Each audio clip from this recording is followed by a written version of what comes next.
Hello, everybody. Welcome back to the channel. It is a Saturday morning, and I'm here with the man, the myth, the legend, Palantir's Palantir, aka known as Karp, also known as Adam. Adam, thank you for being here. Thank you. Thank you. Good morning. Happy Saturday, everyone. Happy Saturday. So Adam's Twitter is in the chat. First thing everyone should do is make sure to follow him right now if you're not following him. If you care at all about Palantir, you need to be following him. And if you care about Palantir's government business, which is what we're going to be talking about today, some of the best due diligence on the planet comes from Adam. Now, Palantir has obviously had a pretty cool couple months since we last had earnings. I think Adam was on about 3 months ago where we talked about their government business right before Q1. And so we've got Q2 in a couple weeks. So decided he should come back on again and really give us the updates on what's happening in the world of the government. Before we get into it, Adam, stock's at 28 bucks. You and I in January when it was at 16 thought it might hit 24, 25 at the end of the year. Now the expectations are maybe 32-ish, 35-ish, which is kind of insane to say. How do you feel about the run up, and do you kind of feel it's too speculative, or do you think it's what needed to happen?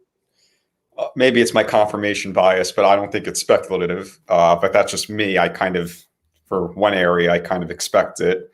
I don't think it ever really needed to be, if you want to play the whole history game. Oh, Garcia, good morning.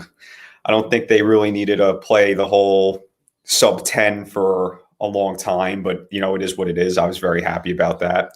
And the fact that it's at 28, I don't think it really is a shocker for people who've been in it, since its DPO basically. Yeah. I'm very happy with the run up. I mean, it was $28, I think, after Q1 earnings, if I'm not mistaken, and then it sold off. Yeah. And that's fine. So we basically went from a quarter to 28, back down, consolidated, and now we're entering the next earnings back at 28. So I think, like you said, we came on, it was $16, $17, $18, whatever it was. We were hopeful it'd be 25, 30. I'm hopeful now will be 35. So, I mean, we'll see. I mean, I'm not worried at all with Q2 earnings. I'm going to sound like a broken record like most of us at this point. The only thing I really want to keep on seeing is client growth and obviously the revenue growth. But I would like to see some, a nice guidance raise, because I think if they can raise the guidance, and they're very, very cautious. They've always have been cautious. So it would not surprise me if they leave it as is, because they always rather underpromise and overdeliver and overpromise and underdeliver. So that's fine. But I mean, if they can raise the guidance, then I mean, it would not surprise me if they do, because of what's coming based on the commercial end, what we see with that explosive growth and what we see starting to trickle down with the government. It's not out of the question. And, we'll wait and see. Very happy with the stock performance. The analysts are starting to, on a more general positivity note, they're starting to buy it more. You obviously still see some FUD and some negativity out there, but that's always going to be the case, even when we're at a $100 billion market cap and above and beyond. There's always going to be FUD and negative articles about them. Yeah, and I also agree with you. I think the run up, just given the price action, it's hard for me to say that's retail, because like when we ran up before Q1, it was in a couple of days and it was like not really solid, and then earnings wasn't the best in the context of what the street wanted, and then it just tanked. Now we've held for the majority of July 27 at least. I mean, I don't even remember seeing 26 for a while. So holding 27 and then consolidating in this 28 range, breaking out above 29. If we have a okay earnings, maybe we fall back to 26, 27, which is way better than 22. And if we really raise guidance, as you said, and the street sees Palantir not only as an AI name, but an AI name that's actually growing at the level they want it to, maybe the 30s are on the horizon. So it'll be interesting. It'll be exciting to see. Let's see what price we are going into earnings, because that will really be the big thing. Because Palantir, from a stock standpoint, it either goes up 10, 20, 30% a day or two after earnings, or it goes down 10, 20. It's just a very volatile stock. So if it's great, it will keep going. And, you'll sit there and you'll post in the morning, we have broken 30. And then The next day you'll do 31 and then 32 and then it will come down and consolidate. Or God forbid, if it's bad, it will go from 28 to 25. But if it goes down, I don't think it's going to go down because they delivered a bad quarter. I think it's going to go down because some retail, they'll profit take, and suits will profit take as normal, and the algo as normal. You're just out of our control. But I don't think it's going to go down because of a bad quarter. It's just going to go down because we don't control it. Yeah, I agree. All right, so we got a lot of government stuff to talk about. The first thing, though, is we got some breaking news here. I got to get your take on this, given you are a government guy. I'm sure the chat will be curious to know. Some people will agree, some people will disagree, but it is what it is. Alex Karp just was asked in an article by the Financial Times last night who he supports in the 2024 election. He says, political correctness in the party is a huge problem. The Democrats can't understand the cost of it. I personally am not thrilled by their direction, but how far can they go before I reconsider? I am voting against Trump.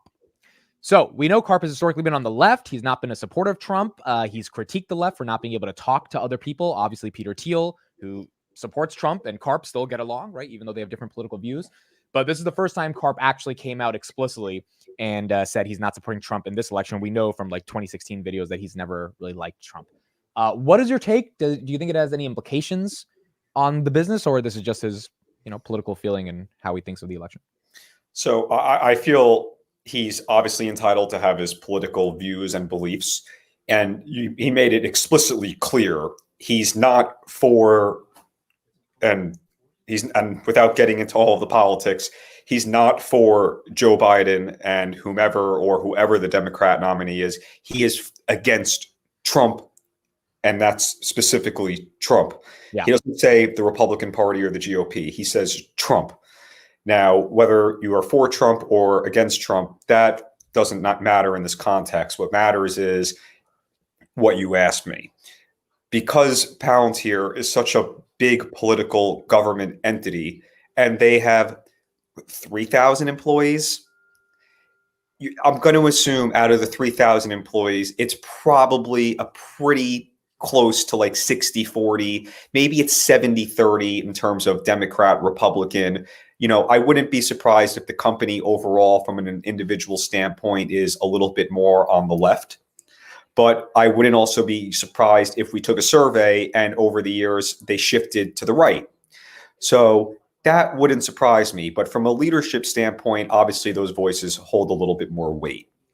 Karp is he calls himself I'm pretty sure, social, Democrat liberal. So, and then you have Thiel, who's obviously more of a libertarian. Obviously, he is backing Trump, not as vocal, but we'll get into Vance and Hellberg, Jacob Hellberg, who's Karp's senior advisor, he is supporting Trump. He loves Trump. He gave $1 million to Trump. And, for people that need to wake up a little bit in the world, Jacob Hellberg is Jewish. Shouldn't be a big shocker. And one of the big things, and that's the thing that I have to bring up, is what Karp is saying. And Karp is one of the tribesmen, if you will, and from the average point of view, I'm going to assume one side is cozying up and partnering with the terrorists. The other side still wants to treat them how we normally do, which is eliminate them and make sure it's for the greater good of the world. And for someone like Jacob Hellberg, who was always a left on the Democrat, I'm pretty certain till this time, it was very easy for him to go over to the right, strictly on, if I go over there, they'll kill me. So, and never mind the fact that he's gay. So that's a whole other part, is with these gay for queer Palestine people, they need to wake up. You can't do that there. Then you obviously have Lonsdale, because he was mentioned in the article as well. And both Lonsdale and Hellberg both were in support of Trump and Vance. And Vance, for people that don't know, he obviously has a long history with Thiel. He, let's transition to that really quick. So let's get into the Vance thing, and then we'll get into all the government contracts. So JD Vance, elected by Trump as his potential VP if they win the election. Peter Thiel funded his campaign, funded his VC firm. JD Vance was poor in Ohio, grew up to graduate Yale Law School, started a venture capital firm, named it Naraya, which is an object from the Lord of the Rings, obviously Palantir, Lord of the Rings. He worked at Mithril Capital, Peter Thiel's VC firm. So there's a very rich collection of history between these two. And my thesis here, and I'm curious what you think, is Peter Thiel has been very unvocal about this election. He even hesitated to say that he voted or that he would vote for Trump at an interview a couple of weeks ago. He seems like he didn't care. Maybe it's because he knew that he doesn't need to be as vocal as he was in 2016 at the RNC, because his guy, the guy he's given $20 million to over the past couple of years, is going to be at the right ear of the president for the next 4 years if they win. What do you think about the JD Vance connection, and do you think that really will help Palantir's government business over the next 4 years?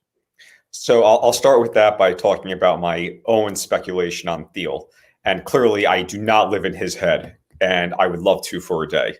But I would imagine the way he's looking at it from this political cycle is he was much more vocal. He was much more in the spotlight when he first backed Trump. And Trump won. And, you know, I feel Thiel didn't get a big enough return on his investment the first go round. Yep. That's what I personally think. I don't think he regretted it. I just think he regretted being a little bit too much in the spotlight. But also that's not possible for him to control, especially in today's political environment. You know, you say anything about A, B, C, and D, and they can dice that up to a political thing, and you're now on one side or the other. Also, real quick, when he supported Trump 2016 to 2020, Palantir wasn't public. I mean, they went public when Trump left. So really the benefit to Palantir, maybe because they weren't a public company, wasn't that evident yet. And if you really want to, just the quick timeline history, the first people to bring Palantir in the government was Obama-Biden administration. Wendy is from that administration, the DOD. She was part of that administration. So that's where it really got into the government in real, you know, big, thick times. Then Trump comes in and out. Obviously, you know, he loses in 2020. I'm sure Thiel backed him again. He lost. Then this go around, he's backing him. More Palantir people are backing him as well, especially in higher up roles, and are being a little bit more vocal about it. But then you get the whole selection with Vance. Yeah. And I'm not sure how early Thiel knew that he was going to pick Vance. I'm sure he probably knew a couple weeks, maybe a month before everybody, the real decision was made. I think, will Palantir benefit? Yes. Are they going to benefit immediately? No. This is a very, very long-term thing. So what my thinking is, Trump wins, they have their 4 years, Vance runs, and hopefully in, you know, a Palantir lens, he wins, and you have 12 years. And with Vance on defense, because, you know, he went to the Marines after 9/11, he's very big on it. He doesn't want us to be fighting in unnecessary wars, because you've heard what he had to say on certain subjects like Ukraine. But, yeah, like he went into the Marines after 9/11 to fight in the Iraq War, and then he realized this whole war was kind of based on bullshit, right? So he has a very unique perspective there. Right. But I think with him, he still understands we have to pour and invest and innovate in our defense, in our military, to make sure we are protected and to safeguard our allies and our national security all over the globe. But it's going to be through the final, the hopeful thing that Sean went to Congress about is they are going to finally get that 5% increase to software spend. I don't think that's going to happen in necessarily fiscal year 25. It's not happening. It's nearly the same amount, 1%. It might happen in fiscal year 26. We don't know yet, especially if Trump and Vance win, because Vance, he comes from that mindset of having to constantly innovate through tech. And he also understands using and knowing Palantir, because he knows Palantir, obviously. I believe one of the companies that Thiel's on the board of uses Foundry. You know, it's not going to be a surprise to him. Are they going to just say, give Palantir this $10 billion contract because we know you? No, that's not going to happen. That would be nice, though. That would be pretty cool. That would be cool. I mean, they might get one or two like that eventually along the way once they're way more established. I saw a very good tweet the other day. It basically said how much money Lockheed has made over the past 12 trailing months per week. I think it was $1.3 billion. Wow. So That is a decent amount of money. And Lockheed's, they're entrenched in the government. So if Lockheed is like, let's call them the premier prime hardware defense contractor, if they're making $1.3 billion a week, and granted, there's war all over the globe, they're constantly having to make, missiles to replenish ammo, all of it, I get it. How much do you think eventually, once it's officially ingrained and at a scale like Lockheed, that the prime software contractor is going to make per week? Is it going to be $1.3 billion? Maybe. What if it's $2 billion? Think about it, because you only have, let's call it 1,000 F-16s. But if every F-16 and every F-35 and every Striker and every Reaper and every Gray Eagle, and they're all connected to Palantir, you're going to need a lot more money.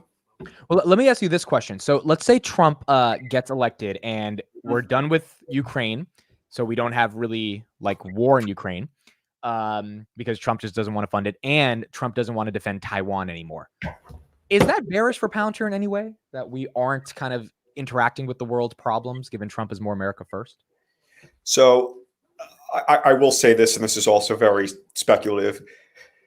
The war in Ukraine versus the Taiwan issue is completely different. And they both, by Trump and Vance, they both have very, very similar ideas in terms of willing to invest and safeguard Taiwan versus the current war in Ukraine. I think they can say what they want to say politically to get into the office. I think it would be a wonderful thing overall if they can end the war the first day in office and people would stop dying, and hopefully that would, bring more stability to the world, and, that would be economic benefit for all. The reality of the situation is that's not going to happen on day one. It would be nice, but that's not going to happen. So they're just going to do what they need to do for polls and to get into the office and to win. Once you're physically in the office and you're trying to communicate with an enemy about peace, it's not winning an election. It's completely different. Agreed. Could he do it? Yeah, of course he can do it. Is it very possible? Potentially. Is Zelensky willing to, give up part of Ukraine? I don't know. That's a question for him and his advisors that need to answer and really look at what's going on and say, how many more months or years can we last at this? Because like I've been saying, the problem now is manpower. Eventually, you're just going to run out of bodies. And when you're throwing out 65-year-old men, it's not that they can't fight. It's just that they're not in the prime of their, physical peak to be a premier prime warfighter. So that's also part of the problem, is you just run out of men. And, we'll see. Taiwan, they're still going to defend Taiwan. I really think it's a major issue in terms of geography. I think they don't want to, because it's extremely expensive to do that because of how far it is and specifically how close it is to China. But at this point, I don't think they really have a choice. The chips are too important to the world, and they've committed too much money, and they've made their bed, and they're going to lay in it, which I agree and I support. I don't know how it's going to work. I think with Trump and Vance in office, I think, the response would be more aggressive, and it would be a little bit more beneficial to Taiwan, because China is very, very aggressive. I'll take my speculation hat on right now. I'm pretty positive that we will. Well, there is titans in the world right now. That is without a doubt. There is a titan in the world operating as we speak. And I think it's in the Philippines. So if you have Titan, because think about it, it's long range precision fires. Where else are you putting a Titan in an area that can really watch Taiwan and China that closely, other than satellites up and on the ground? It's got to be the Philippines. If you pull up a map, it's got to be that. And if you read, one of the best Twitter accounts, it's actually called like Indo-Pacific, like Command, it's like every day it's China, aggravating the Philippines. And it's do they know it's because they have a Titan and they're with the U.S. military? I mean, yeah, they're probably pissed about that, but it's to show them like we're not backing down. So they're not going to back down from the China issue. The Ukraine issue, that will be very interesting to see, because the other thing is just on that is, yes, they want to end the war, but from a innovative science standpoint, they very much want that battlefield to remain open. To get the R&D. Right. Yes, both sides. Yeah. Okay, so let's get into government contracts now. Thank you, everybody, for joining on a Saturday morning. Adam's Twitter, I'll put in the chat if you want to check him out. So, Adam, I'll give you the floor, and then you can pull up whatever you want to pull up, or I can pull up one of your Twitter posts. Just let me know. Government contracts, we got Maven. We talked about that a couple months ago. We got a couple smaller contracts over the past couple of months, and NIH stuff, CDAO.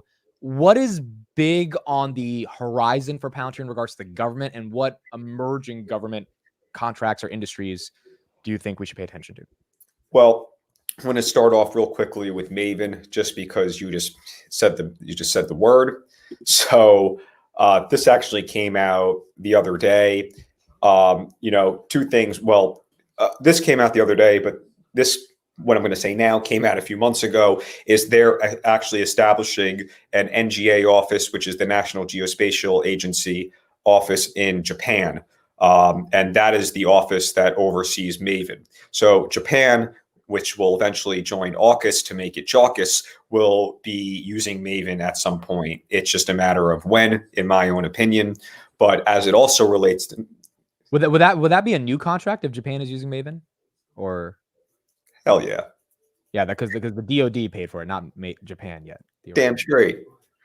I mean, no, I mean, it wouldn't be surprised if Karp gave it free for a few months. But I mean, so you have that, but then you also have this, which literally came out yesterday, which is also, it's not official yet because, like I said, it literally came out the other day. It is a foundational digital twin change detection system that the NGA office is looking for. So who makes digital twins better than Palantir, and whose system works under the NGA? Maven Smart System by Palantir. So you best believe that the NGA office is about to start spending some money with us. And, just a little update.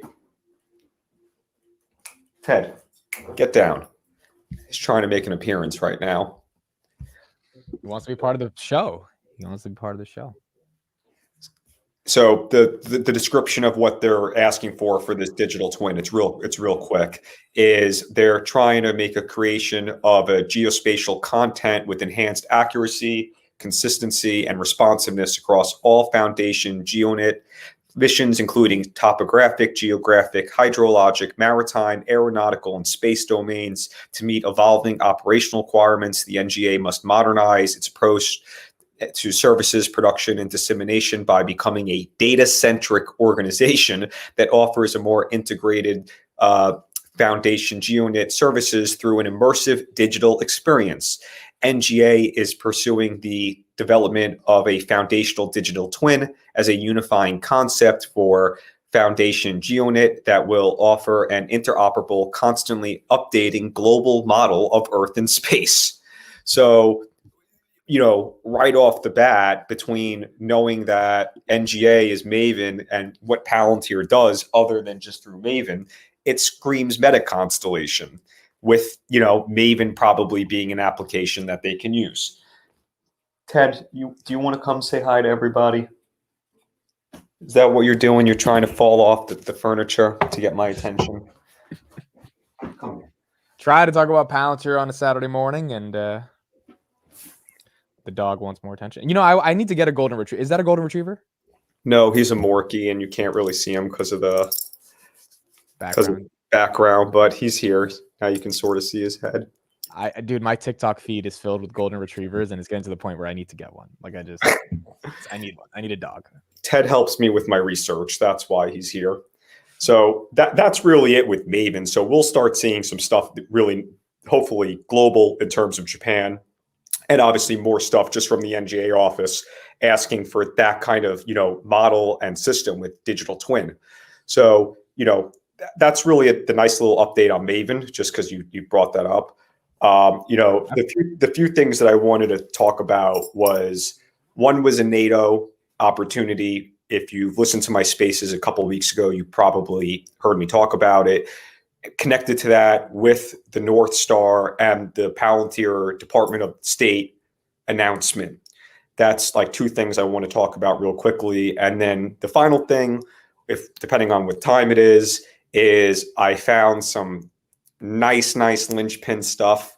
If you saw my tweet, you saw that screenshot, and we can break that down through a Palantir lens of what it means and how it's all connected to Palantir. So with the NATO bid, real quickly, NATO, and it's connected to space. NATO is, they put out a bid called the Alliance Access to Commercial Intelligence, Surveillance, Reconnaissance, Data Services, and Products from Space.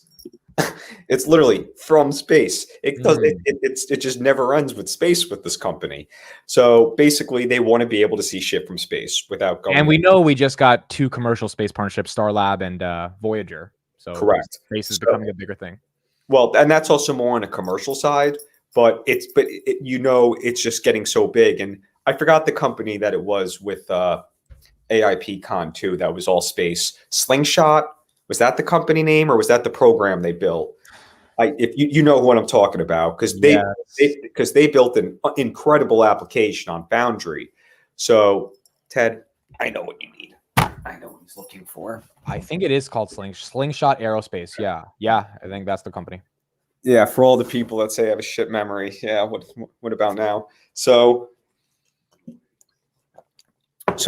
I mean, my big thing with this, and it's 73 different companies bid on this thing, on this opportunity, and quote, it's over billions of dollars.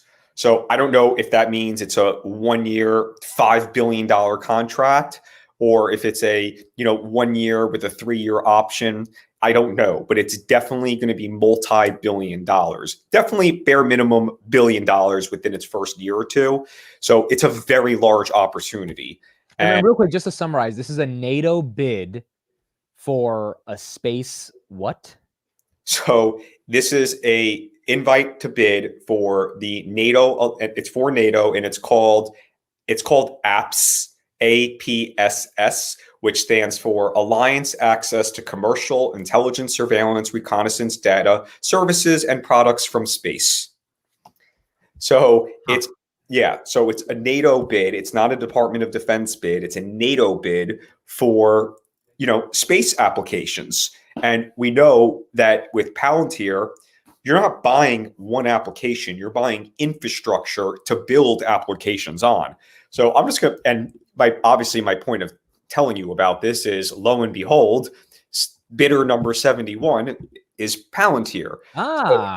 So there's 73 different bidders, and they're from all over the globe. So obviously Palantir is on there, but just to give you an idea of who else is on here, Accenture is here. You have some random companies from like Finland that I never heard of, Collective Localization Satellites, Science and Technology, from the UK, Global Satellite View, and then you obviously have a fair amount of, American companies. Lockheed is bidding on it, Maxar, where Pete, if you follow us, you definitely know who Pete is. Great Palantir employee, ton of the patents are in his name, really, really smart. He's leaving Palantir, unfortunately, but he's going to Maxar. Yeah. So if Maxar wins this contract, Palantir wins this contract by a domino effect because it's built on Palantir. So it's a really, really, I think it really is Palantir's contract to lose. I mean, it really seems like it is, Meta Constellation, Foundry, and the ability to build new applications and products on top of it. And I really think we're going to win this. And the great part is Yes, I know I came on here a few months ago when I dropped the bomb with EWAC and it's $46 billion. And yes, there's still no update with that, but because that's going to be a little bit longer of a time train. But this is actually supposed to get awarded in September.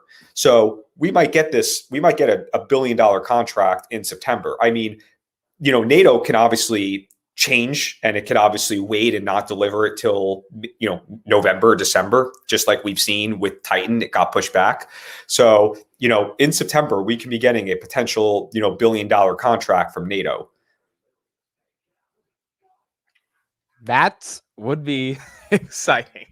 And that's the thing about Palantir, right? That's partly explains why the stock is running up. You just never know when you get a couple $1 billion. Right. So you needed to this list that I'm looking at, and it's a NATO unclassified document. It was updated from December 2023. So this is the last, of the bidder list. You had to give your last submission in February, and they were supposed to close it out in March, and they're supposed to award it in September. Is this the one with all the bidders? Yeah. So can you just send it in the private chat or on Twitter? I'll pull it up right here so people can see it. Give me 1 second. Yeah, I mean, it really is interesting, dude, because it's like, well, here's the question. Would they have a multi-vendor procurement process here where Palantir is one of 50 companies, or it's a one winner takes all? It looks like a one winner take all kind of thing. I mean, it could very well turn into a MOSA, but even if it is a MOSA, it's going to be Palantir involved, because who else is going to be able to, manage it? And I have to find my little Twitter tab. You have a trillion tabs open because you're doing so much research on this. It's crazy. I'm like having a heart attack looking at it. So I just sent it to you over Twitter. So and with NATO, obviously that's supposed to come out in September, but just to piggyback off of that, at the end of June, I posted an article. Well, Grim did, but posted the article from at the end about a big NATO exercise, and they are talking about Palantir and the tactical mission data platform. So the 2nd Cavalry, which, if you remember, that's the cavalry in the Brave Partner video, was brought to the exercise to get US, Polish, Italian, Spanish, Croatian, and other troops in the same operating page, was the mission partner kit. And if you remember, this is the thing I was saying, that you can speak English into it, and your counterpart, if they're Croatian, it will come out Croatian, which included portable radio integrated communication suite boxes used to connected radios, enable real-time translation and smartphones, blah blah blah blah blah. We gave them essentially 4 apps. It provides persistent chat, persistent voice collaboration tools, and then the tactical assault kit software. All apps run on Palantir Tech Tactical Mission Data Platform, which provides a common operating picture and functions as a data ingestion tool that integrates with program of record systems like the Army's Integrated Tactical Network. So that Army's Integrated Tactical Network, that's connected to the CPI-2 that I mentioned, and I did a Spaces on this last week, where they're getting more stuff for CPI-2 ready with the unified PEO, which is the Program Executive Office of Communications, Controls, and I think Cyber, and that is with the CPI-2, because it's all about being on the move. And we saw with the mask and with the headset, CPI-2, ITN, and now they're moving it to NATO. That's the point. Now these NATO troops are starting to see it, and we've seen it they're signing deals with Lithuania, Estonia. Those are NATO states. So now we're starting to see the NATO, because I think one of the issues with Palantir in terms of its ability to scale, and it's not an issue, it's more of a time and a body issue, is they created something that me and you have never used. We grew up, we went to school, and you used Microsoft Word and PowerPoint and Excel, and that was pretty much it. So when they gave AIP for free, I downloaded it, I tried it. I am so lost. I was following the course training, and it even says like your screen might look different than ours, because it's like, and like mine was different. So I'm like, I'm fucking lost. I have no clue what I'm doing. And I just basically, like, I'm the Patrick gif with just the hammer That is literally me. So, part of it is they have to teach all these people to use the software. So first you have to make everyone within the US military an expert, because you're not going to start teaching NATO and giving it to them if your own people haven't mastered it yet. So I think now they're starting to be able to see we have enough people that know it enough that they can be experts on their own and teach people to become experts. And now we're starting to see the NATO expansion. Do you think NATO is like a very big opportunity, like in the hundreds of billions over the next decade? Easily. I mean, especially if the Russia-Ukraine war is going to continue. And even if Trump wins and he comes into office and by some miracle he does end the war on day one, I don't think Putin's just going to stop at Ukraine. He'll just go elsewhere. There's always going to be war and fighting. And like some of the big things are not necessarily head-on-head conflict, but it's the proxy battles. And the big thing is you're not necessarily fighting America versus Russia in Africa. You're fighting, we want these natural resources over you wanting these natural resources because they're more valuable and we don't want you to get them. So the US, they pulled out of Niger under Biden. I don't know if you knew this, but it's like it had a really ugly pullout.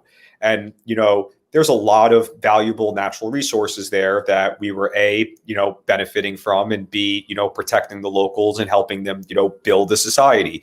We pulled out, whatever. They wanted us out. We obliged. It's gone into total chaos. Russia has come in and swept in, and now they're taking over with China. So it's really all interconnected. So it really won't matter if that war between Russia and Ukraine happens. They're still going to be fighting, but NATO, massive opportunity. It's literally just begun. If they do win this bid, which I feel very confident they will, I mean, maybe Maxar is better at it than we are and they win. But like I said, it's a domino effect. Or if Accenture wins, it's a domino effect. Right. So that's where it really all comes from. So I'm not really worried about that. I feel very confident that we'll win that, and hopefully it is a 5-year $3 billion deal. I have no clue. I feel confident it's going to be really big, and NATO, they're spending more because they feel threatened. Because Trump is very much I don't want to get involved in your issues, versus other presidents who are like, I'll come out and help you, which means more money, resources, time, energy, which means they don't need to spend as much because we're spending for them. But now, you're starting to see it. They're all starting to spend more. So NATO's big. Okay. So NATO was the update we talked about. Maven was the update. I think before we do Lynchpin, I just want to get your thoughts kind of piggybacking off NATO with the news we got 2 days ago around our good friends from Bavaria.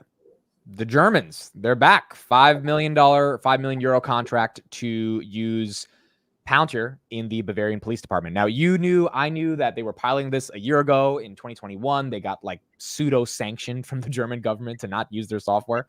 And now at least there is a small part of their overall country that's using Palantir in the police department. Question here is, do you think this leads to Palantir coming back into Germany writ large? Yeah, I think it does.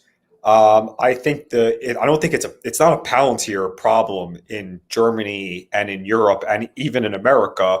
I think it's a culture problem.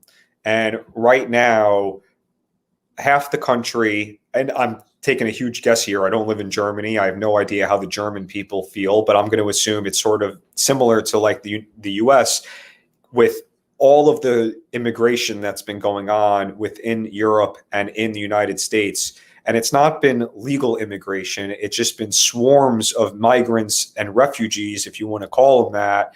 And they are not fitting into the culture to a degree, which is understandable to a point. If you have grown up and you have been told and you have been living your life a certain way for 30 years, it's very hard to break out of that norm, especially when you believe it to your core. Right. So part of it is just a normal cultural assimilation, just like it was back in America in the 1800s when the Irish were coming and people were fucking pissed that they were coming here and that they didn't assimilate properly. So it's just very, that's just people. And, it's just all, and people, they obviously progress over time. Now we're a little bit more accepting. If this was the 1800s, they'd be killing them as they come off the ship. Let's be real.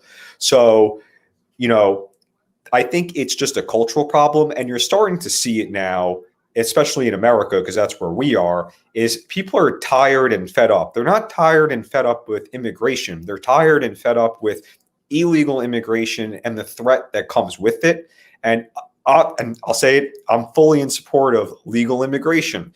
Why do we need the random person from Yemen who's never had a job and, is only here because he's trying to escape a civil war? It's very sad. I empathize with that, and I understand he wants a better life. But shouldn't we be taking, the person from, I'll just pick, Niger that we're talking from, the person from Niger who is, a chemist who's worked very, very hard, who understands chemistry and can't, make it anywhere because he's afraid of getting killed of what's going on. And he can benefit, and he would be a great asset to the United States because he's a good, productive human. Like, why aren't we taking that person over this person? So I think that's part of the issue. And with Palantir, they're able to see, because of what the software does, and you see it now, and I'm sure you saw it on the news a couple of days ago. I think it was in France. It might have actually been in Germany. They arrested a couple of guys that had links to Hezbollah that were planning on doing a bombing. And there was a lot of people that are, quote, terrorists and or bad people that are in countries like Germany, France, the United States, UK, that weren't here 5, 10, 15 years ago. And I think now, 5 years ago, it was, oh, we can't do that. That's not being nice. We have to be good and let them all in. They're suffering from bad place and from war. And then, a couple years go by, a couple murders go by, a couple rapes go by, a couple lootings go by, and you're like, I don't feel very comfortable anymore. Now we have to find all these people, round them up, and figure out a diplomatic solution to get them either A, rehabilitated to work in our culture and society, or B, get them back home. So that's what I think is going on in Germany, is the light bulb went off and they were like, Karp was right. And now they have to fight from the inside out, because for those that don't know, ISIS actually, its biggest hold in Europe is in Germany. I think Karp has even said that. So it's not exactly like one or two guys. It's hundreds, if not thousands of people, and they don't know where they are. So that's part of it. I think that's going to be a big deal. Do you think Germany overall is going to be a leadway into France and other places that have rejected Palantir? I know you said it's a cultural thing, but do you think we will see more real contracts in the next coming years? Yeah, I really do think we will, but I don't think it's going to come in from Karp calling up, the chancellor. I really think it's going to come from NATO. It's going to be from NATO inside out. It's going to be the classic American way of innovation, where it was the United States military did this, it was successful, and then it went to the masses and it completely, progressed society tenfold. I think that's what's going to happen, because now with NATO and Europe, they're seeing it's not a very peaceful world, and what they're able to do with Palantir on a battlefield, they're able to do in a commercial sector. They're able to do in their public offices, like the police department. And, Palantir and Chad, who posted it the other day, the enterprise OODA loop, that is exactly it. It's the OODA loop, but for the enterprise. In this case, it would be the OODA loop, but for the police department. So they would see, holy crap, we have a group of 30 men who are going to go and blow up this church on Sunday. They're going to go and act now because they got all the information through, all their data, all their intelligence that is on Palantir. So, the two other things that I just really wanted to talk about, one was the State Department with that announcement, and then the other, and then we'll finish up with Lynchpin. That's Ted. Yeah. So how about I actually play this video, because a lot of people haven't seen it. Well, this is with StriveWorks. This is not really the State Department. Yeah, we'll do State Department. This is a different video. Okay. So State Department and Palantir. Palantir is proud to partner with the State Department Center for Analytics and Bureau of Diplomatic Technology to leverage the latest in AI, powered by AIP, to transform diplomacy for generations to come. I guess the kind of lead in here is that AI adoption now, even in the State Department, is starting to become real. Yes. So I want to say my little Palantir theory of how the government defense side works to lead this off. So 2017, we got Maven, or Maven's born. So I believe from 2017 to 2022, we're basically proving to the DoD, and that includes the State Department, is what we can do actually works. And we're not getting paid really. We're just doing it to just prove to them. Then 2022 to now, and I'll take it to 2022 all the way to maybe 2027, they are doing, quote, pilots to make program of records and prototypes, Titan, Maven. That's basically built off the first 5 years that they said, hey, we can do it. Let us prove to you, which they did. And now they're getting actual money and contracts to make it an official program of record. And now, hopefully, it will be a little bit of overlap between 2025 and obviously through all the way through 2030. It becomes official, and they're no longer having to prove it. They've proven it already for over a decade. So you're talking about 2017 to 2027. So first decade. And that culminates with start of Titan and Titan's official. So and the big thing is, now that they're able to say, and they have, quote, a pilot in or a proven program of record, is they're able to say to other parts of the government, like the State Department, hey, let us show you what we can do for you like we're doing for them. And they're going to be more open to it, especially with IL-6. And, obviously they're going to have, people that they work with vouch for them. So with the State Department, I posted this when it first came out with Blinken, is, part of the talk is they talk about this program called North Star. And North Star was a thing built by Palantir. So I want to read real quickly the little back and forth between Blinken and the other gentleman that he's talking about in that video about North Star. And then I'm going to read a little something from US Transcom, which was one of the combatant commands that was getting Maven. So you'll start to see how, like I always like to say, disconnected but connected everything is. So this is Blinken talking right now.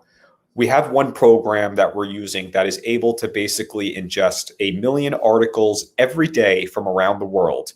To be able to do that in a couple hundred countries in over 100 languages, and then immediately translate, synthesize, and give you a clear picture of what's happening in the formation space immediately. Work again that would take hours or actually be impossible to do with that many inputs on a daily basis. So this is an incredible tool for our officers. Similarly, the ability to take social media platforms and sites and immediately, I think, take all of that in, translate it into a necessary English, and give our officers an incredible resource for understanding what is actually happening in the information space in a given place on a given issue at a given time. Mr. Gravis replies, super innovative. It's called North Star, and it was launched a couple months ago, and so we encourage everybody to check that out.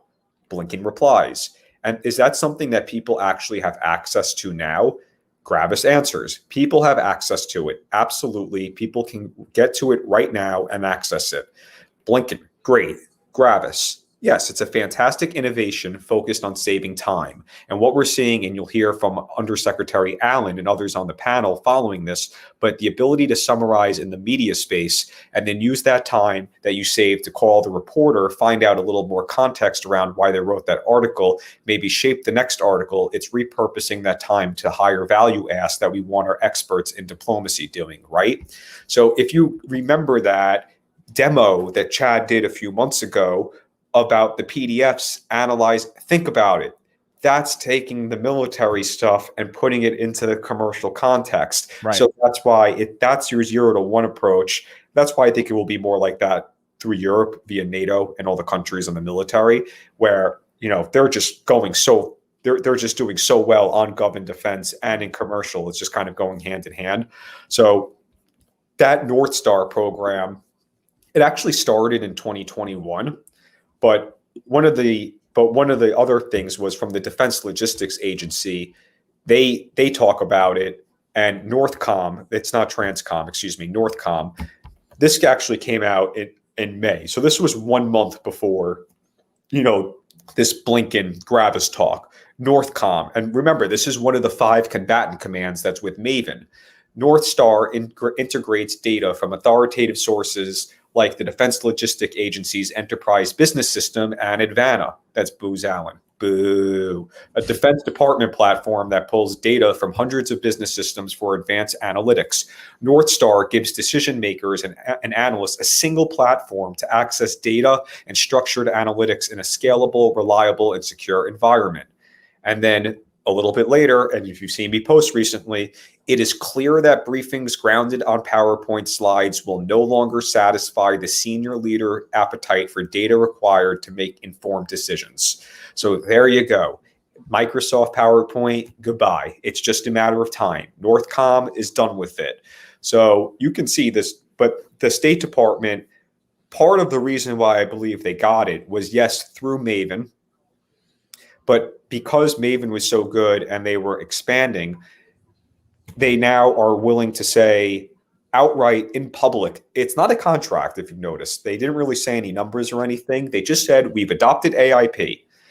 But they're willing to stick their necks out and say that. That's a really big deal, which is why I think, and it's not a crazy, you know, assumption, and I'm really praying for it, is that the Operations Center pilot that you've seen me post about, and I think I came on here and talked about it, is that pilot is supposed to end tomorrow.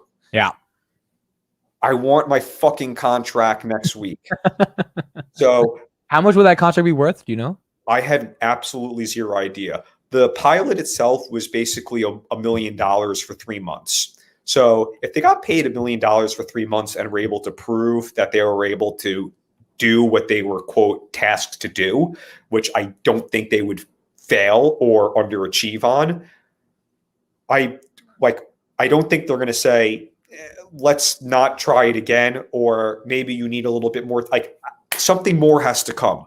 Like, I don't know. I'm just really hopeful and praying that the Operations Center contract is like a 5-year, like $10 billion, like option contract with the first 3 years, blah, blah, blah. Like, it's connected to the Department of the State. So it just, to me, it's just too coincidental that they announced this partnership. The Operations Center pilot ends tomorrow, and they're talking about, oh, we're using Palantir now.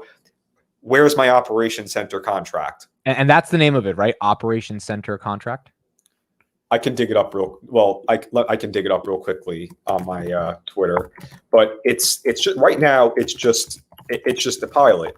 So just a pilot. So I don't know what they're going to call it. I mean, they can call but it. Who is it for again? Who's the pilot? It's strictly under the Department of the State.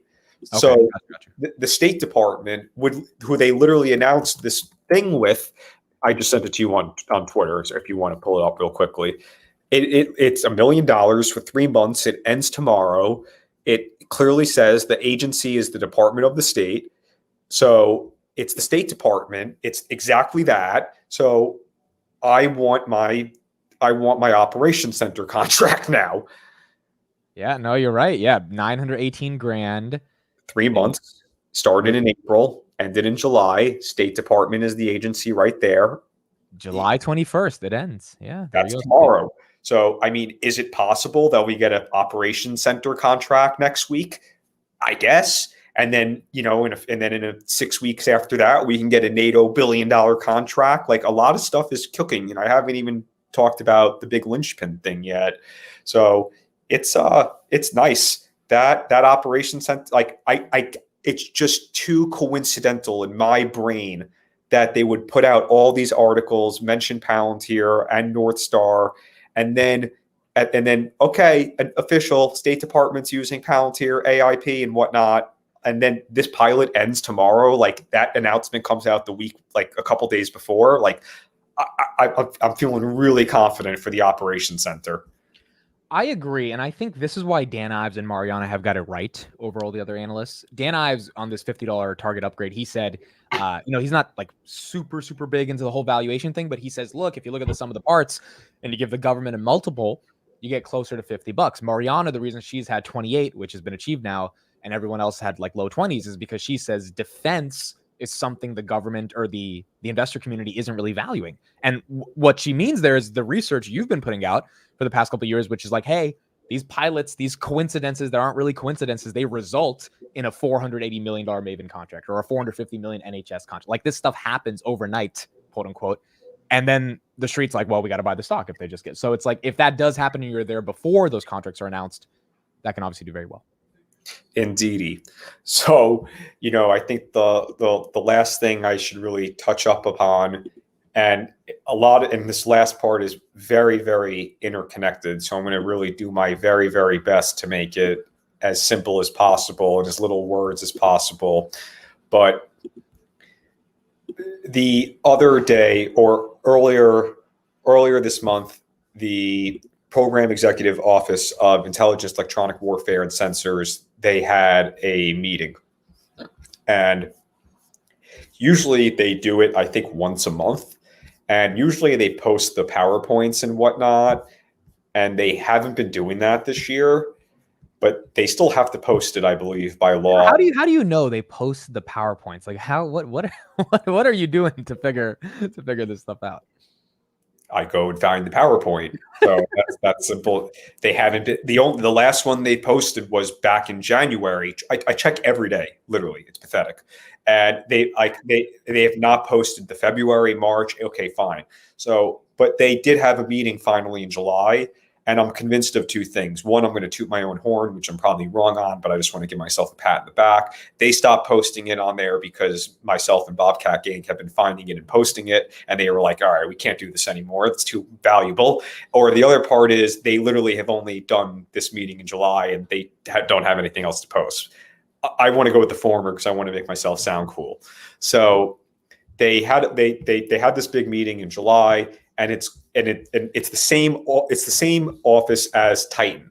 So it's the Army Contracting Command, Aberdeen Proving Ground, which awarded Titan. Digital Capabilities Contracting Center of Excellence will host its second quarterly Digital Advanced Planning Brief industry. So they held this event in July. And without getting too much into the weeds and whatnot, because of how connected it is to Palantir, so much stuff recently has come out that just screams, it's all Palantir, it's all Palantir, it's all Palantir.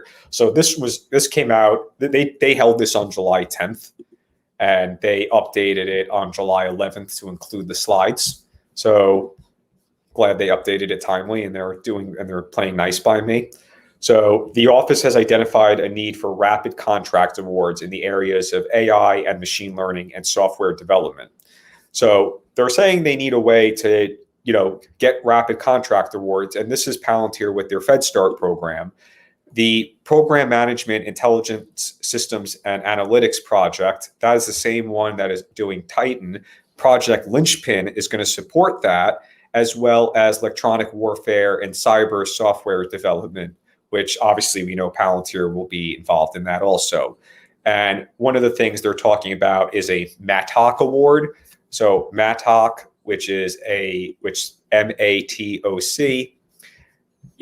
that is now out there for a RFI. It came out the other day. So after this event, which stands for Multiple Award Task Order Contract for the U.S. Army.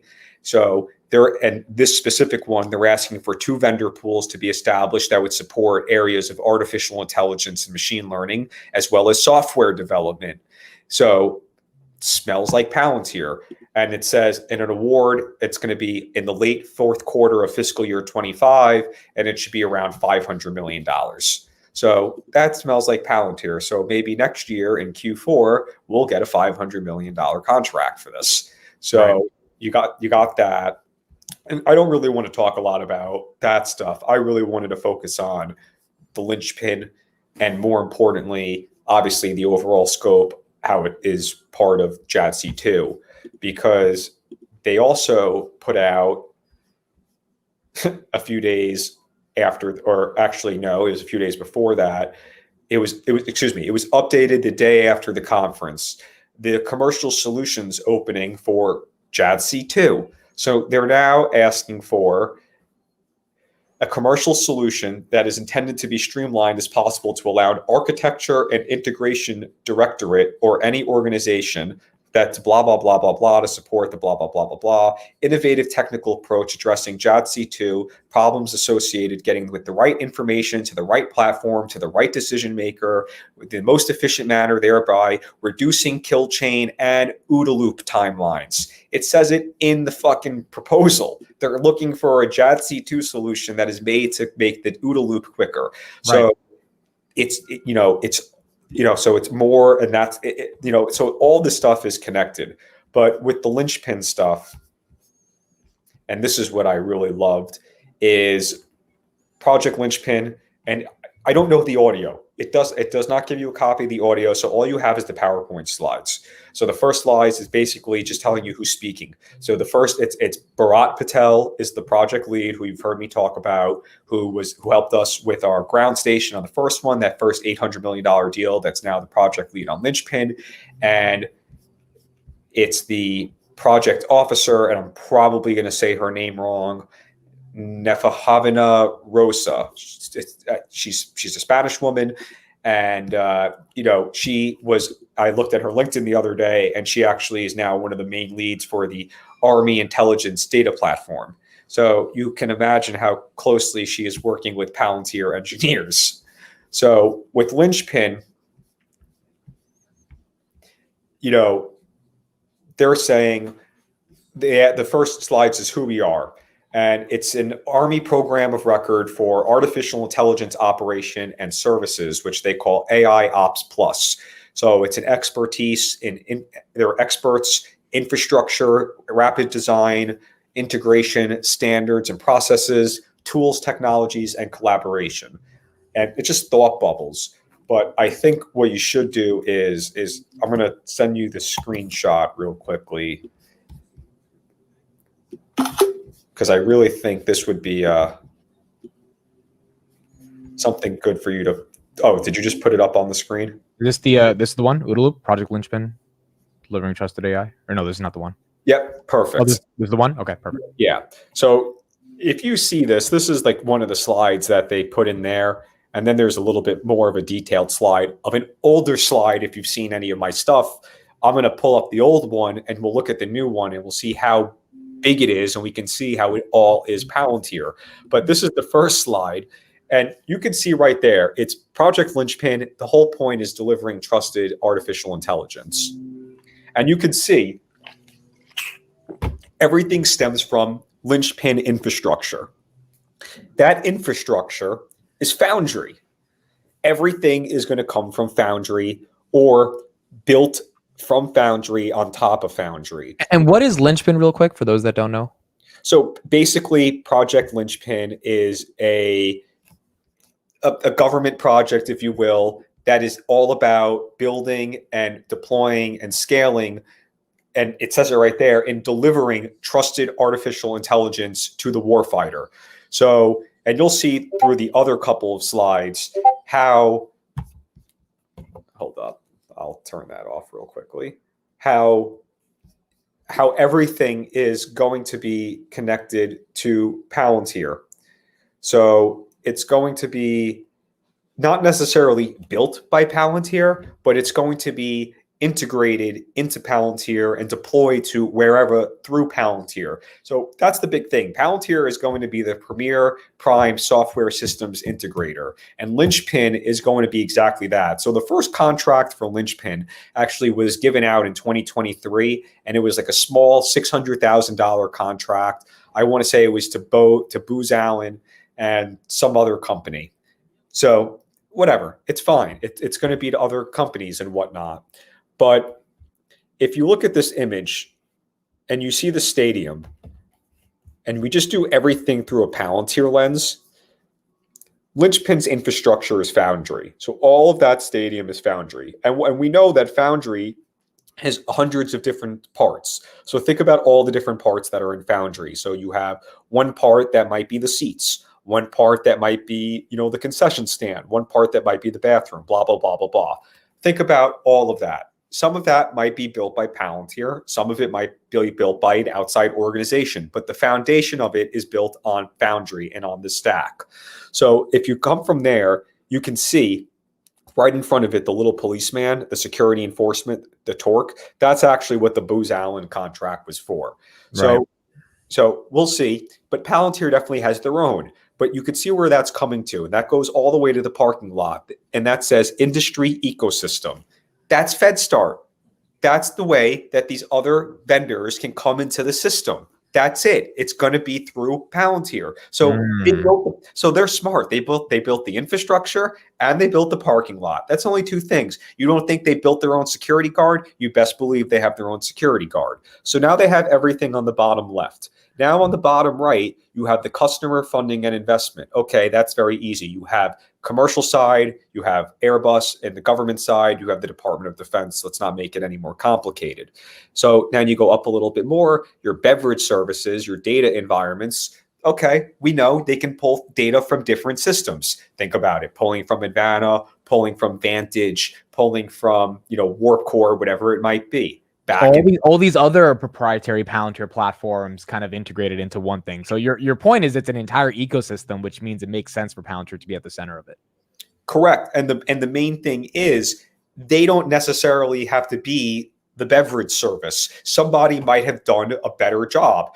The reality of the situation is if you go to I honestly feel like, I might have cracked a joke privately when I thought of this, and I was a little baked, and I think it's still hilarious, is I really honestly think Aki was trying to explain to these morons in the Department of Defense, and he literally drew this on a napkin in 5 minutes. He's Aki, for those that don't know, is the head of Palantir USG. I literally think that's what he did. I think he literally was sitting in the lobby in the office of the Pentagon. He's like, these people will never understand. He's like, I got it. And he literally drew this on a napkin. He's like, they understand football. They'll get this. So there you go. So you have your beverage data services. So there you go. Your equipment manager, there are your AI ops and tools and your continuous integration and delivery. So that's going to be Apollo pushing out updates and software and other, vendors that are brought in through the parking lot, providing their stuff. Now back to the left, your training and facility.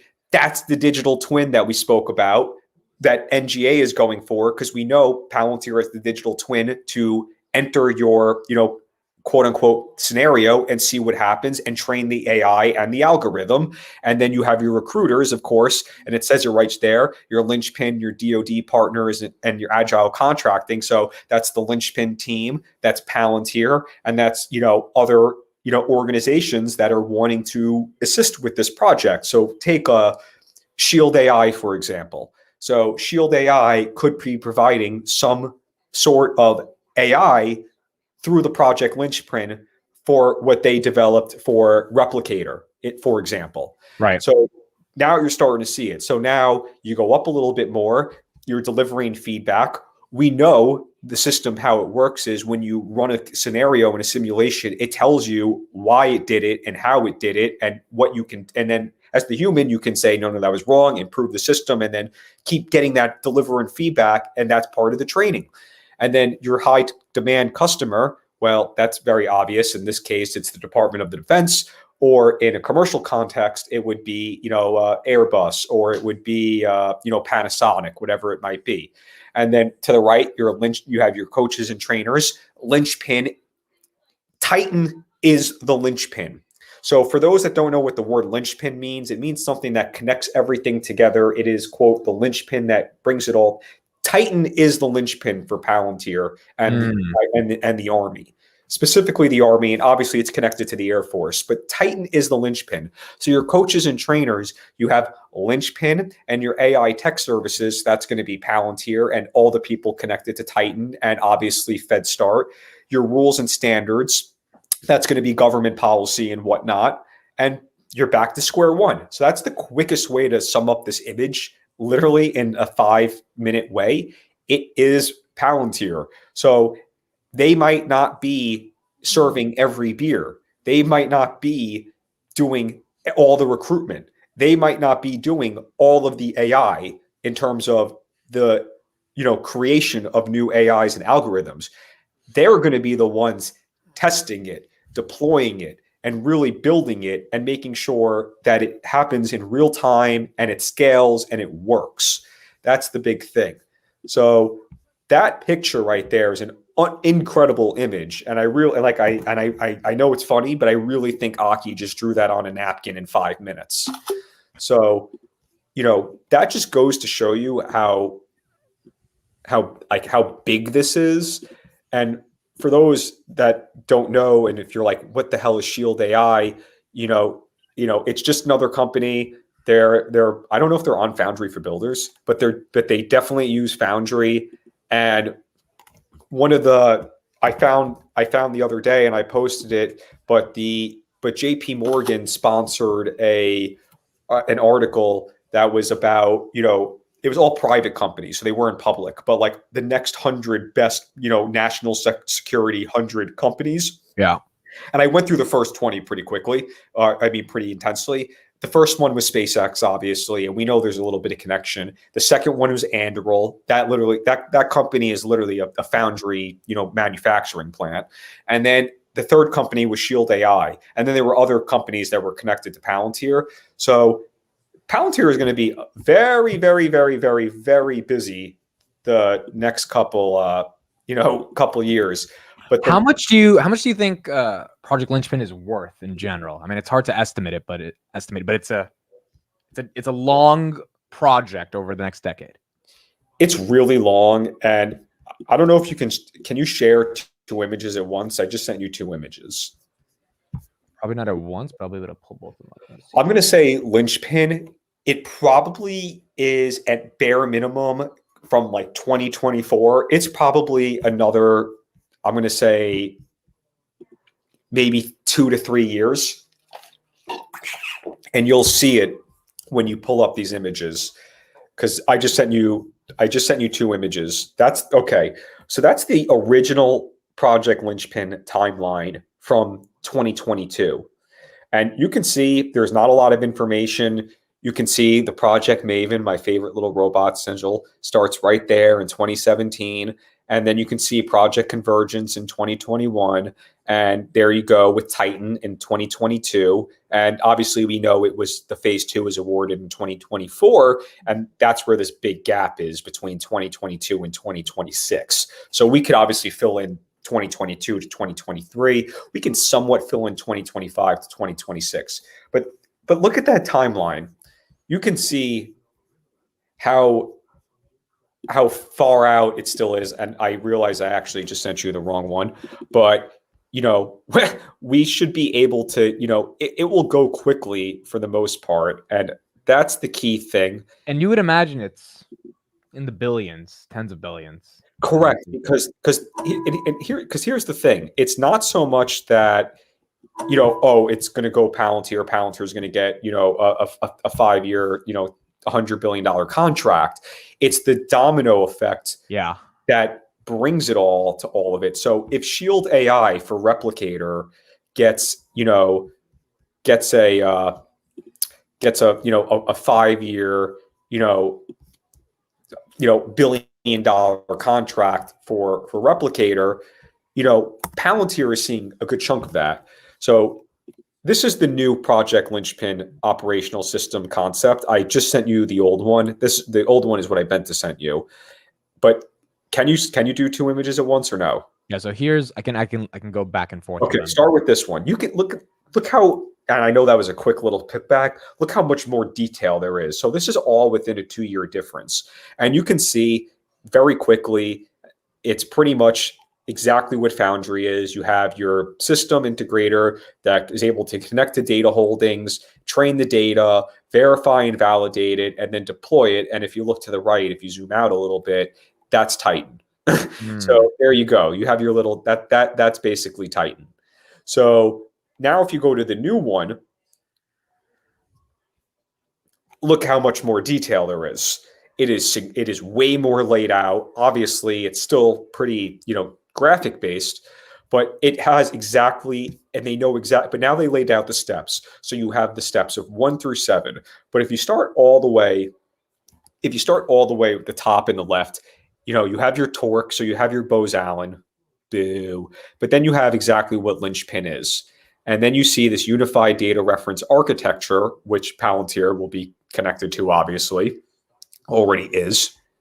And it even says, and then it says on the very, very back, before any of it starts, you have your model training. So you have your government off the shelf, and then your commercial off the shelf. So there's your Palantir products, your Bose products, your Raytheon products, then your regular government standard products. And you can see exactly what this is. And just like with the first image, read it through a Palantir lens. Number 1, secure trusted hybrid hosting, environment on multiple security domains, i.e. green, red, yellow. I could be completely wrong here, but I'm reading that as AWS, Azure, Oracle, your cloud providers. And we know what Palantir does through there. Maybe I'm wrong, but I think that's what it is. 2 is your data holdings. We obviously know what that would be, like the beverage services. So that would be your current melting snowflake. I don't know how much data is left in there. And then, your Databricks and all your other stuff. Then data labeling. We know the system automatically tags and labels stuff appropriately. Your model training, that's the digital twin, back to all of that stuff. And then 5, it obviously gives you that feedback. It verifies, it lets you know to measure the performance and your, ability to do it, and then deploy it to the warfighter. And then with 7, that's really the interesting thing, because it even says in employment, software in each receiver, inference engines run deployed models optimized for each sensor and sensor system and user as needed. So, and then it has the little things underneath it. So you can see right through there, that's more of a hardware with software thing. So your aerial, that's, satellites. Your terrestrial, that is, on the ground. That could be Titan. That could be a more permanent fixture as well. Ground station is Titan. They call Titan a ground station, so that's definitely that. And then foundational, I guess, can be interpreted in multiple ways. And then obviously you have additional Army stuff in 2030, and you could see all that inference data modeling gets back into the feedback. So you can see that Lynchpin and Palantir, it's coming along. It's moving as quickly as it can. And you can see it not necessarily when they talk about Palantir specifically, but when they talk about Replicator and they talk about sensor to shooter timelines. It might not be Palantir specifically building that specific use case and product and application, but it's being integrated and deployed and trained on Palantir. And this is the big thing. And they're starting to see it, and they're starting to say it a little bit more, not Palantir, but the Department of Defense. The guide experiments, those are starting to open up to a lot of multiple vendors, because like I've been saying for many, many moons now, Palantir is not going to be able to think of and develop and create everything. Just like Slingshot created that unbelievable application. They didn't create it, but they built it on Foundry. Just like Jacobs creates what they create. So they need all these other organizations to build this stuff that will eventually be, part of the defense tech ecosystem as a fixture that's built on Palantir Foundry, whether that's Gotham or Gaia or AIP or Meta Constellation, or something from a completely different company that, it could be something that, Intel made. I don't know. So it's really, really exciting stuff. It's a lot of stuff. I'm really excited for the end of the year. I'm hopeful we get our operations center contract next week. I hope we get a NATO contract in September. But Lynchpin, it's moving along really, really well. Titan, I look for information. There's not a lot right now at the moment, but it's moving. And, I'm very, very confident in the future, to say the least. Okay. No, I love it. This is really, really good research. I want to end off on one topic, and let me just put Adam's Twitter in the chat again. Him going through 3 different versions of Project Lynchpin is one of the reasons this community is just, I mean, a lot of us are going to be really rich if we're right on the thesis, but we're going to have worked to being rich, not, on luck, because this type of research, you really got to work to be able to get. So his Twitter is right there in the chat. I'm going to look at the super chat, and I'm also going to ask a follow-up question on this. So David, thank you for the super chat. He says, am I too optimistic in thinking Palantir will hit 17 billion in revenue by 2030? Also, Palantir seems to really make acquisitions. Are there any private companies like a robot company that would make sense for Palantir to buy? So the question to you, Adam, is A, what are you expecting from earnings in Q2? Because we got earnings in a couple of weeks, and I want to get your thoughts. And B, do you think the growth will be strong enough to begin the trajectory of something like 17 billion in 2030, which would basically be 31 to 32% year-over-year growth over the next 7 years to get us to that level? So I'll start with the Q2 earnings. Obviously, if you're in the Discord, you see me talk every day. And I honestly think that if the Maven money and the deal is the way how I'm reading it, if it is correct, and I know we spoke about this before, and I know I sound like a broken record, if they get the true, let's go on the high side, I think it was like $230 million. If they get the $230 million just off the Maven deal for this quarter, they are going to smash earnings, and they'll be able to raise guidance because, basically a third of the money that they guided for came from one deal that doesn't include other, contracts, commercial, etc. So I don't know. Obviously, the bare minimum, I think it's going to be 153 or 180 or 205 million from the Maven contract. So I think you're going to get a lot of money just from the Maven contract. So I think they will very much beat guidance if all of that does hit the books. So yes, I think it is very possible that they smash Q2 earnings and they raise guidance and continue, especially if they are getting a fucking multi-billion-dollar NATO contract. Like if you get a 3-year, $3 billion contract and you're only doing $2.7 billion currently, and you just got $1 billion contract, I'm hopefully the next year you're doing more than $2.7 billion. That would mean you lost a lot of money somewhere. So, it's all there. And who knows, people need to realize how big the operation center is. Anything that happens in the world, anything, if a fucking person in Finland fires a rifle across the border for fun because he's drunk on his farm, the operation center is going to know. That is how big it is. Everything that goes on in a quote unquote world event at real time comes through the operation center. So I have no clue how big that can be. I don't know if that's a $500 million a year kind of deal or if that's a $5 billion type of thing. It's so hard to really guess. As it relates to 17 billion in 2030, I've been on record and I'll continue saying on record, the only way they're going to get to that is if they get huge contracts from Uncle Sam. Yeah. We are seeing it from the commercial side that they are now getting more clients and they are spending $1 million deals, $5 million deals, and some $10 million deals. Just to take, I'll take the prototype for the electromagnetic warfare one that they got for DISA. That was a $10 million deal prototype. Most companies, we see it in the earnings because they give us, I think last year it showed they closed 20 or 30 $10 million deals, but they closed 85 $1 million deals. I have a feeling a lot of enterprises that have to be very cost conscious in today's environment, it's very hard for them to justify to keep spending on software, and costs are going up everywhere else. It's going to have to be the right time and the right place for all these investments, to be worth it and to keep investing in it. So can they land a giant partnership with a company and get $500 million from them? Of course they can. And we see it with their top 20 customers per quarter. They keep spending more. It goes up to, like, I think last Q it was like 55 million or whatever. So Yeah. if one company is spending 55 million and then you have, let's call it 200 companies are only spending $1 million with you, eventually those 200 companies will spend 5 and then 10, and they'll get up to that $55 million. Is it going to happen by 2030? I don't know. It's impossible to say.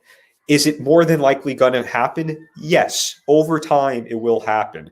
But I think for something that big, for them to go from 2.7 billion in 2024 to 17 billion in 2030, they have to get big defense government contracts, which is very attainable, in my opinion.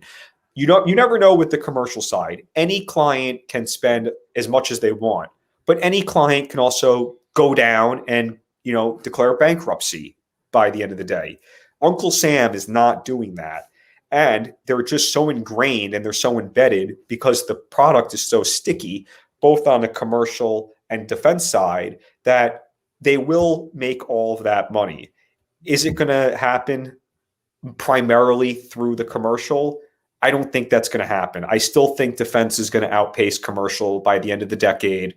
And I do think that figure is attainable. I think it is, but you have to be prepared for a lot of it to just be big gov defense contracts, which I don't think people will be upset about if and when the commercial is ready. When they have 100 clients spending $55 million at their time, that's when it's really going to start. You're going to start seeing, whoa, huge explosive growth. But you're not going to go from 1 million to 55 million in 2 years, in my opinion. Right. On a commercial. From a government standpoint, you might, because we see the electromagnetic one is only $10 million. That 10 million can easily go to 100 million next year because it's only a 12-month contract. Right. But the government is way different than a commercial. It's very hard for a head of an IT department or a CTO to say, we spent 10 million on Foundry and we saved $50 million. Love it. Let's do another year of that. Versus someone in the government saying, all right, 12 months is up. Is this good? Did it work?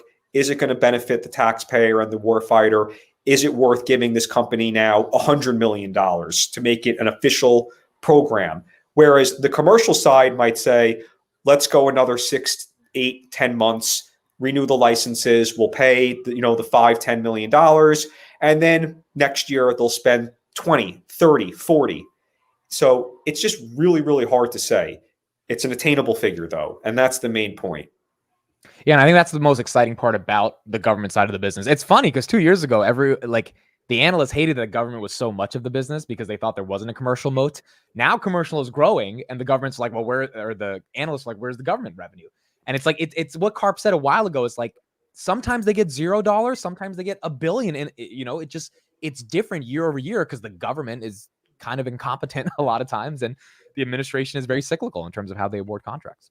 Yeah, and I'm sure also the fact that it is a presidential election does have some factor into it in this fiscal year. And they were slow in delivering the next budget for next year. And that affected us because they basically said, for this kind of stuff, we don't have time to figure it out. We have to worry about getting our guy elected. We're just going to plateau JADC2 and AI at, billion X, whatever it was, which, okay, fine. So we'll have to, so that's why I think no matter what, back to where we started with it's Trump or Vance or someone on the Democrat Party, it will not matter. They're going to spend on Palantir. They're going to start their increased spend on software. It's just a matter of time.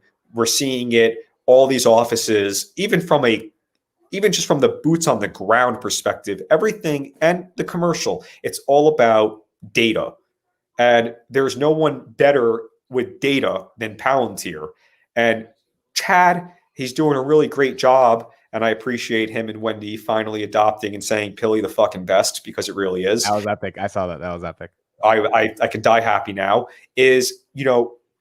Wendy has a pretty much easier job, I think, because she's dealing on a government defensive side and she's dealing with politicians and, on government. Whereas Chad has to get, like what I said before, Aki is coming in with his napkin that he drew in from the lobby with a pen 5 minutes ago because he's like, oh my God, these people are so dumb. That's what Chad, I feel like, has to go through. And he's trying to explain it. But because it's so complicated, and you saw with that picture of the commercial OODA loop, picture that if that was a warfighter. Yeah. It would be 5 times the size, and you have to be 10 times more secure in that space. And the one thing I think we should just end on with is the Crowdstrike thing, because I do think that will benefit Palantir. I watched the clip of the guy, the CEO. I don't even remember the name, and he was completely choking up on his words. He was like barely able to hold his water. So I think something is deeper there. I don't know anything other about CrowdStrike other than it's in cybersecurity. I had no idea it would have the ability to affect the entire world like it did. So, I mean, I don't think that means, companies that are relying on CrowdStrike today are calling up Karp and being like, what do you think? What should I do? I think they're more of like sitting with their team and they're saying, is this necessary? Because they're saying this just cost us $500 million today. Do we really need this? Can we use Palantir's A, B, and C? We're already using them for Foundry. Why don't we just shift everything onto it if it does work in that fashion? I'm not tech enough to really know, but I take like a company like JP Morgan, because we know that there is connections to JP Morgan, and we know the banks were affected by this. CrowdStrike is going to be spending a lot of time and money in court the next couple of years.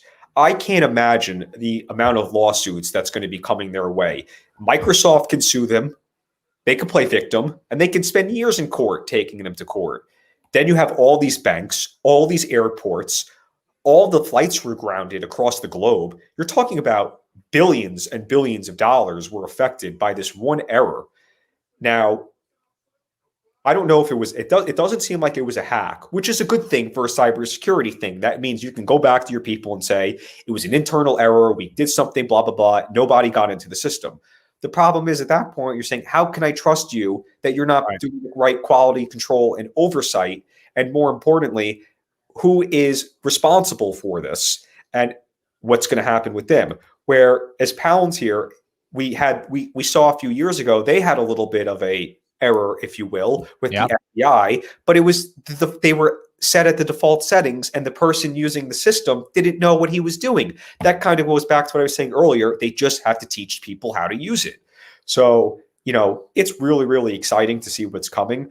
I think the CrowdStrike thing is a really good benefit for them, because even though they don't really brand themselves as cybersecurity, Karp is constantly talking about data protection and civil liberties, that it's built into the company's culture from the minute you walk into the door, never mind the products themselves, that as a CEO or a CIO or a CTO or a head of IT, you don't have to worry about it. Now, I would love to hear from Airbus, because we know how much airlines were affected. What did they experience on their end? That is a great question, because that would really let us know as a Palantir shareholder how much of, quote, cybersecurity impacts the commercial end for what they do. It also might create a tailwind for Apollo, which is a piece of software that actually allows you to deploy updates in an organization. Again, maybe there's an argument that if organizations have Apollo, or if CrowdStrike had Apollo, they would have a better understanding of how to deploy their updates. Because this was a failure of code that was deployed incorrectly. Yeah, and I did see when it did happen, Chad did post, like, I don't want to speculate. It's a little too early. We don't know if Apollo could have, solved the issue or whatever. And I don't know. And maybe it could have. Maybe Apollo wouldn't have any effect. I obviously, we're a little bit biased, and we are Palantards at the end of the day. We like to say, and we'll take the side that if they were using Apollo, this wouldn't have happened. Right. All right. Fun stuff. 300 people on a Saturday morning.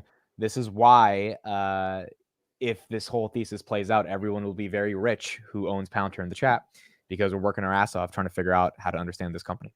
So exciting stuff. Exciting stuff. Adam's Twitter in the description. His Discord is on his Twitter as well. And you can join his Discord right from his Twitter. I'll actually put the Discord in the chat as well. So you can join that and be part of the Pilly family. Dude, the employees are officially part of the Pilly family at this point. It's nice.